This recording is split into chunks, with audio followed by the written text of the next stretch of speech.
Hi guys, you're all welcome to yet another episode of the World Crush Wednesday with Emmanuel Musa Durkwa. For those of you that watched the first episode, thank you very much. Thank you for your comments, thank you for your feedbacks, and thank you for your encouragement. But above all, I just pray that beyond the likes, beyond the comment and the shares, that your mind is being renewed and then your life is being transformed, because that's the essence of what we are doing here. That's the essence of the World Crush Wednesday in itself. Thank you very much, and thank you for joining us once again. So today we are going to be looking at the topic I titled Do Away with the Excuses.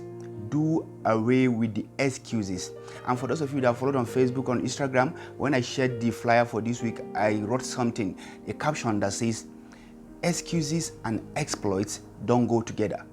Excuses and exploits don't go together. You have to take one and leave the other. So if you want a life of exploit, you have to let go of the excuses. And if you want a life of excuses, you have to let go of exploit. You have to choose one. Exploit and excuses don't go together. And we're going to be looking at a story in the Bible from the book of Luke. From the book of Luke, chapter 19, from verse 1 to 5. Luke 19 from verse 1 to 5. I read.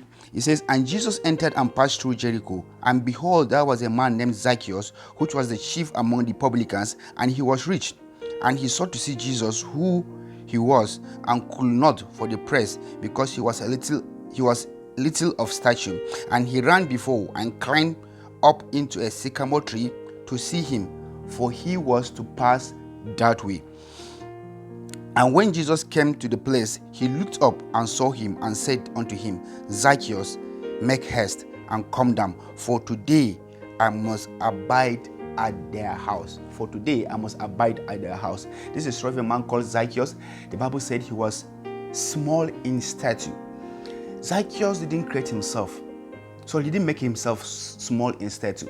So that was a weakness in its own, that he was small in stature. So when people were gathering around Jesus Christ trying to see Jesus Christ passing, he was small, he couldn't see Jesus Christ. So that's enough reason for him not to push on to see Jesus Christ. Because you say, beyond I'm small, if I go there I will not even see Jesus Christ.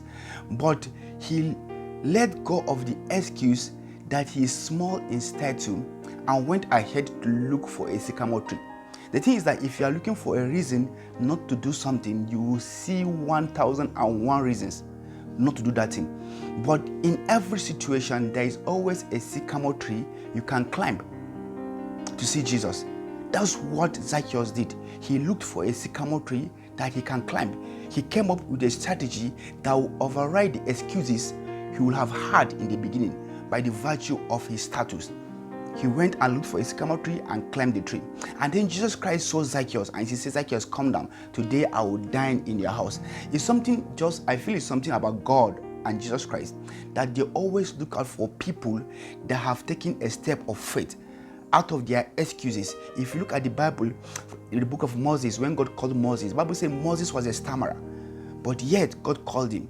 If you look at Jeremiah was just a child, but God called him. Even him, you are saying that I'm just a child, I can't but speak. But the Bible said you are chosen to be a prophet. If you look at Abraham was an unbeliever and was just following in the footsteps of his father. But God always called the unqualified and qualified them for his assignment. But those people that he calls had to take a step of faith and let go of the excuses they might have in any way not to do what they are supposed to do. Zacchaeus went out of his way to climb a sycamore tree, and Jesus Christ called him. So what is your excuses of not doing that thing that God has given you? Or what is your excuse of not executing that idea, that strategy that God has given you? Maybe somebody is out there that is still jobless because God has given you a business idea that will have taken thousands out of their poverty. But like always, you are creating excuses in your mind not to do that thing. I'm not saying that I personally am perfect. I'm guilty of these things. Even this World Crush Wednesday is something that has been in my spirit for a long time. But as always, there are excuses not to do what God has asked you to do. But this morning, I want to urge us, always look for a sycamore tree. Always look for a way around your excuses, because there lies your greatness. We're also going to be looking at a story in the book of Judges chapter 4. Judges chapter 4. And I will read from verse 4 to 5. Judges 4 says, "And Deborah, a prophetess, the wife of Lapidot, she judged Israel at that time, and she dwelt under the palm tree of Deborah between Ramah and Bethel in Mount Ephraim, and the children of Israel came up to her for judgment." Know that some people that feel, oh, I'm a lady, I'm a woman, I can't do that, it's a man thing, this is men that are supposed to do this thing. No, this is talking about a woman called Deborah. Deborah is one of those women, as a prophetess, she stood in her place. She went beyond the excuses of being a woman, beyond the excuses of gender inequality, and she became a prophetess. And Bible said she judged Israel under the palm tree of Deborah. She was so impactful to her generation that even a tree was named after her. The Bible said Deborah, the wife of Lapidot. I don't know, but I have never seen anybody bearing the name of Lapidot. We have never had much of the man Lapidot, but his wife was heard of because she went ahead and let go of her excuses and became a woman that God was using in her generation. If you jump to verse 8, they said, "And Barak said unto her, If thou wilt go with me, then I will go. But if thou wilt not go with me, then I will not go. And she said, I will surely go with thee. Notwithstanding, the journey that thou takest shall not be for thy honor. For the Lord shall sell Sisera into the hand of a woman." And Deborah arose and went with Barak to Kadesh. Barak was a warrior, but because of the place of Deborah, he told her that if she's not going to that war with him, he's not going. The Bible said, and Deborah arose.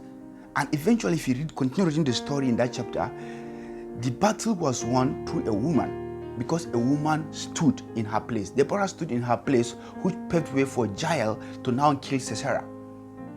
So let go of the excuses that I'm a woman, I can't do this. No, my husband should be the one doing this. No, as a woman, there is a place of letting go of the excuses and being effective in that which you do.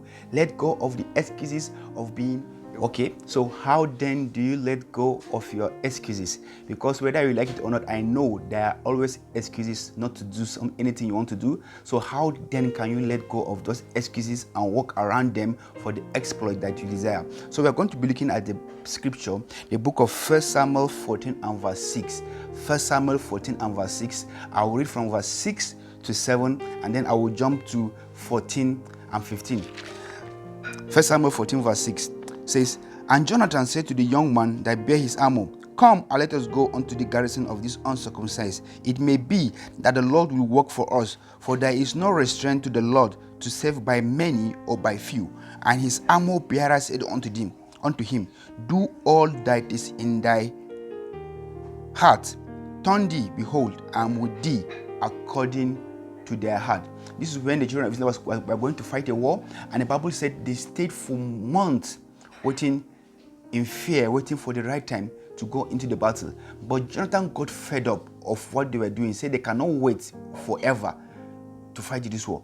So he called his armor bearer, and his armor bearer followed him. They went and they saw the garrison of the Philistine, and he was stirred in his spirit to go into the garrison and fight the battle. And he says to his armor bearer, the armor bearer said to him, Do all that is in thy heart. So from these verses, or let's look at the verse 14. Verse 14 says, "And that first slaughter which Jonathan and his armor bearer made was about 20 men, within as it were half an acre of land, which a yoke of oxen might plow. And there was trembling in the host, in the field, and among all the people. The garrison and the spoilers, they also trembled, and the earth quaked." This is somebody that came and he felt in his spirit to go on to fight the battle. And his armored bearer said, I'm going with you. What happened there? We're going to be looking at the first point now on how you can let go of your excuses. First of all is that God should be your guidance. God should guide you.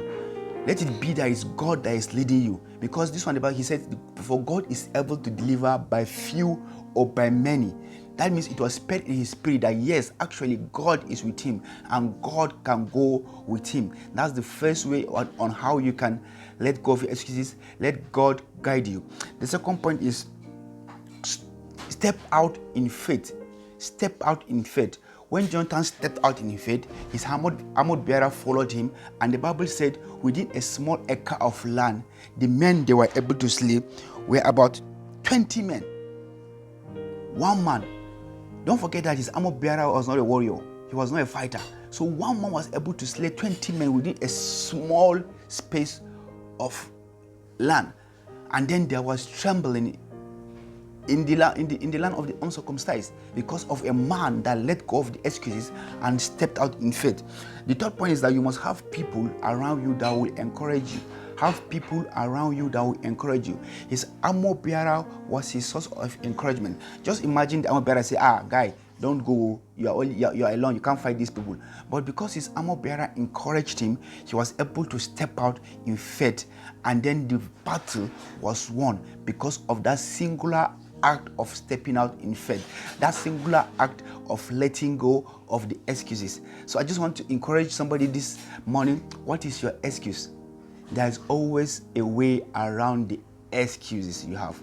So let God guide you, step out in faith, and then have people that will encourage you. And then we know that we serve a God that when he sends you on an errand, he goes on that errand with you. He doesn't allow you go alone. So he will send you and he will go out with you. So is there anything that God has been nudging in your spirit to do, nudging in your heart to do? That business idea, that ministry, that solution to that problem, and you have been procrastinating?